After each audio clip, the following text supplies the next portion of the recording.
Naruto उजुमाकी की कहानी हिम्मत और जीत की कहानी है। वो हिडन लीफ विलेज में एक अनाथ पैदा हुआ था।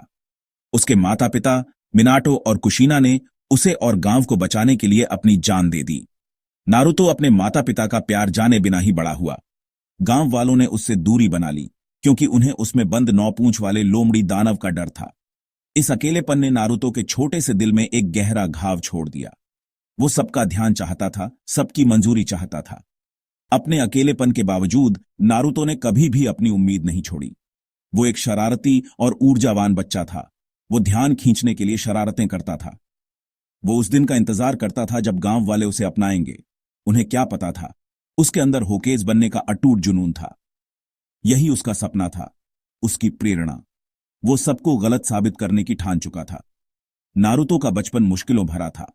उसे खुद अपना ख्याल रखना पड़ा। मार्गदर्शन और सहारे की कमी ने उसे रिश्तों के लिए तरसा दिया।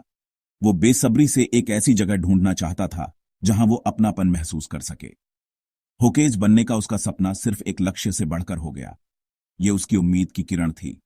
उसका रास्ता आसान नहीं था, लेकिन नारुतो ने कभी हार नहीं मानी। वो अपने सपने से चिपका रहा। उसने गांव वालों का सम्मान और प्रशंसा पाने की कसम खाई। उसकी यात्रा शुरू होने वाली थी, चुनौतियों और जीत से भरी। वो हर मुश्किल का सामना अटूट दृढ़ संकल्प के साथ करेगा। वो ये साबित करने के लिए तैयार था कि एक अकेला लड़का भी महानता हासिल कर सकता है। नारुतो की जिंदगी हमेशा के लिए एक राज से बदल गई जो उसके अंदर था। 9 पूंछ वाला लोमड़ी दानव कुरामा। इसने उसे एक झिंचुरिकी बना दिया, एक शक्तिशाली पूंछ वाले जानवर का मेजबान। इस शक्ति की एक कीमत थी। गांव वाले उससे डरते थे, उसे और अलग थलग कर देते थे। इस राज का बोझ उसके छोटे से कंधों पर भारी था। झिंचुरिकी होने का मतलब था अकेलापन और अविश्वास। लोग उसे एक बच्चे के रूप में नहीं, बल्कि एक राक्षस के रूप में देखते थे। उसे बहिष्कृत और अनदेखा किया जाता था। इस व्यवहार ने उसके अंदर एक आग लगा दी। वो उन्हें गलत साबित करने की ठान चुका था। वो उन्हें अपना असली रूप दिखाएगा।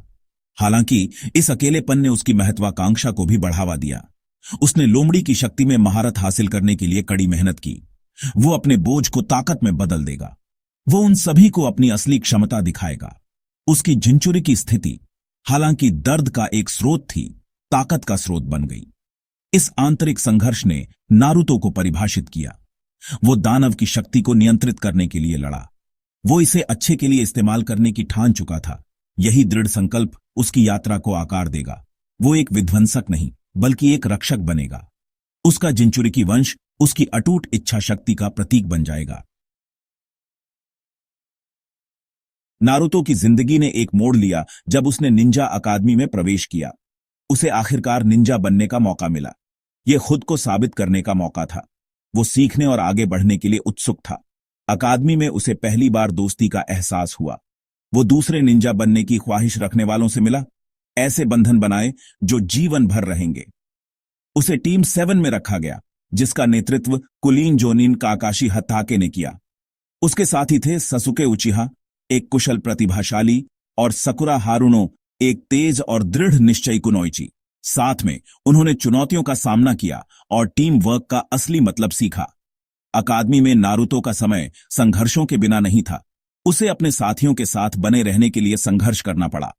उसके चक्र पर उसका नियंत्रण कमजोर था, लेकिन उसका कभी हार न मानने वाला रवैया चमकता रहा। वो कभी किसी चुनौती से पीछे नहीं हटा।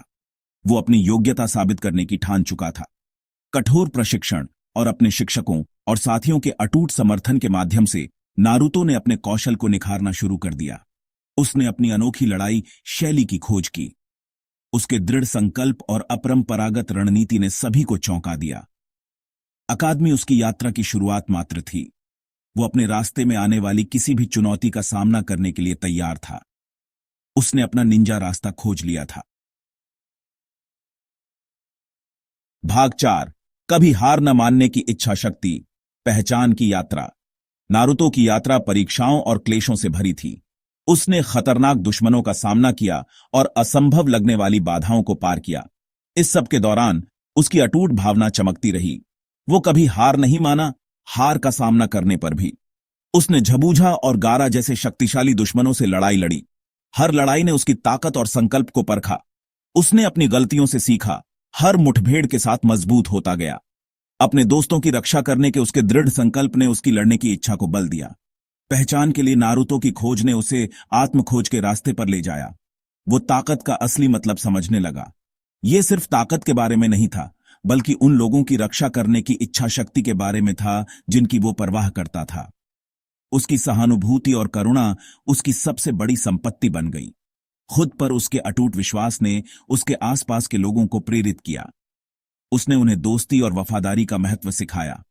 उसके संक्रामक आशावाद में दिल और दिमाग बदलने की शक्ति थी।